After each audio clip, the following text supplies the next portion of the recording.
vocês viram o quê? 10%. Tem as pombas de fruta, que são uma das aves mais raras em cativeiro. Aqui no Brasil, acho que é raro de encontrar 3 espécies de pombo de fruta, e aqui a gente tem uma coleção relativamente grande no nosso país. Imagina uma pomba comum, todo mundo pensa naquela de praça, né, comendo semente. Essas não, essas são as pombas mais coloridas do mundo, tem cabeça rosa, são verdes, coisa mirabolante. E elas comem fruta. Se você der semente para ela, ela não tem a capacidade de digerir, então ela vai morrer. Então é um manejo bastante delicado. Por isso que essas aves hoje em dia acho que não são encontradas com tanta facilidade. Então, onde que elas vêm? Elas vêm das Filipinas, da Nova Guiné, Austrália, também lá para a parte da Oceania. Existem 3 espécies e as 3 espécies estão ameaçadas de extinção por causa disso. Tá? Lembrando que aqui no Brasil a gente só encontra a disponibilidade dessa espécie, que a gente chama de goura comum. Tem umas muito mais bonitas. As outras 2 são muito mais bonitas do que ela. Mais raras também. Sim, sim. Como que funciona, por exemplo, o comércio de pássaros, assim, se você quiser importar se você quiser, por exemplo, uma outra espécie dessa aí, arrumar um criadouro que tenha, ele quiser comprar lá fora? Olha, veja, a questão da importação é um assunto bastante intrigante, né?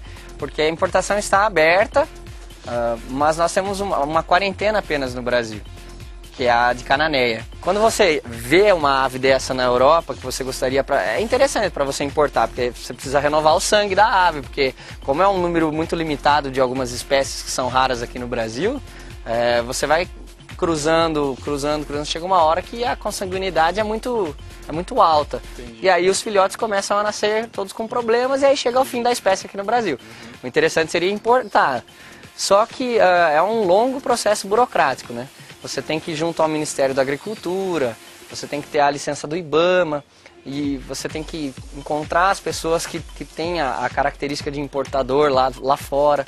Isso é um longo processo e é complicado. Esse aqui, ó, a gente chama de Mayná, é uma das aves pets, assim, uma das mais conhecidas. Por quê? Porque ele tem a habilidade de falar. Então, assim como o papagaio ele resmunga, fala também.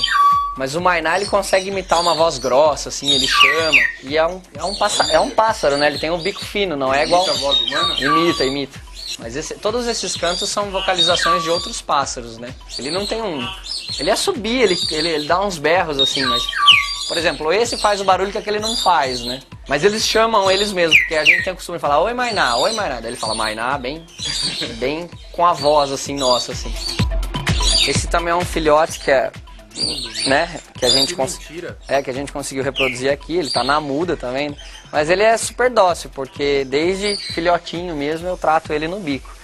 E é uma espécie de melro, aquilo que eu falei, que são africanos, que são extremamente comuns lá, assim como nós temos sabiás aqui e maritacas, lá eles têm os melros.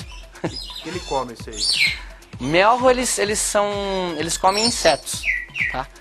Ração específica para sabiá, que a gente fornece, e tem que ter um alimento vivo, que é uma fonte de proteína para eles. Se você gostaria de reproduzir a ave, deixar ela com vigor assim, mais bonita, mais forte, o interessante é você sempre seguir o padrão de alimentação dela naturalmente. Então, eles vão pro chão, eles caçam, eles comem minhoca, mosquito passa que ele pega, é mó legal.